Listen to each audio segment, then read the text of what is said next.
জীবনে যতক্ষণ না কোনো বিশেষ সমস্যা নিজের ঘাড়ের ওপর এসে পড়ে ততক্ষণ আমরা বুঝতে পারি না যে অপর দিকে থাকা মানুষটা ঠিক একই সমস্যায় কতটা জর্জরিত।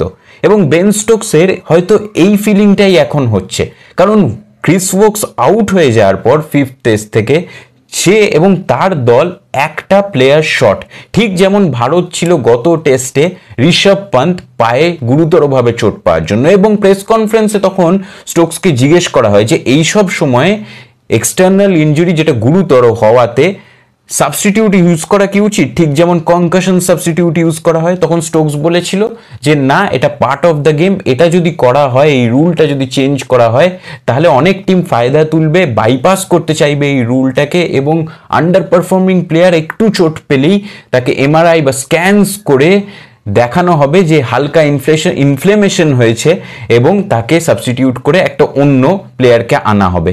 সেটা ফেলে দেওয়ার মতো কথা নয়, কিন্তু এই যে ইমব্যালেন্সটা 11 বনাম 10-এর ক্রিয়েট হয়েছে এই ম্যাচে, এবং ভোক্সের মতো বোলার এবং ব্যাটারকে পাচ্ছে না ইংল্যান্ড, তাতে কিন্তু ইংল্যান্ড খুব বেশি ব্যাকফুটে।